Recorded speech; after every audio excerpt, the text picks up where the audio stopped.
A Denver doctor is out of surgery and doing well after getting a new kidney. CBS 4 was first to tell you about this story yesterday, and our health specialist, Kathy Walsh, spent the day at the hospital. She's here now to tell us how it went. Oh, boy. It was an emotional day, you guys. Believe me.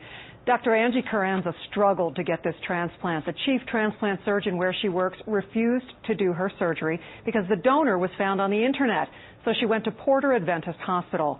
Just before surgery, she got to meet the man who was the very first to undergo a transplant after finding a donor online. Bob Hickey held her hand. Dr. Angie Carranza thanked him for coming. She headed for surgery all smiles. Ready to go. Ready for a better life after a grueling year of 3 days a week on dialysis. Ready for an operation she couldn't have at her own hospital because she found her kidney donor online. Bob Hickey was emotional. A moving experience. What'd you say to her? I told her that her life was about to change and that she was going to feel normal again and get ready.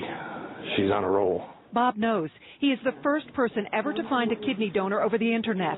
Initially, he was turned away at Presbyterian St. Luke's by the same surgeon who refused to do Carranza's transplant.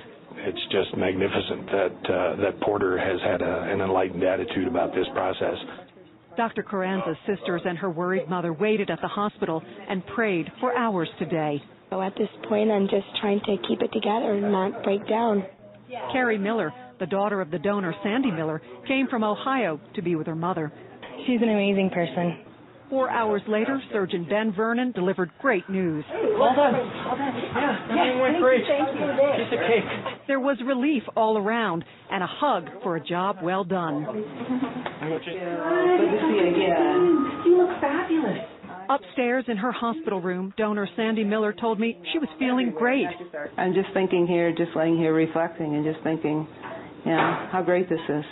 While downstairs at a news conference, her daughter cried. And I'm very proud of her. It's difficult. And at that same news conference, Porter transplant surgeons said they too were proud of Sandy Miller and that she might get us all to look in our own hearts and rise to the challenge. And Jim and Molly, while they understand the ethical debate over using a donor that you found online, they say there is no rift in the medical community here in Colorado over their decision to do such transplants. Oh, good. And Dr. Carranza would have had to wait some 5 years or something. 3 to 5, they say. Yeah. And depends on where you're on the list. Right. Yeah. All right, Kathy. And I know you'll continue to follow them. Oh, yeah. We hope to talk to her very soon. All right. Thanks, Kat. Dr. Carranza now becomes the 16th person to undergo a transplant after finding a donor through the website MatchingDonors.com.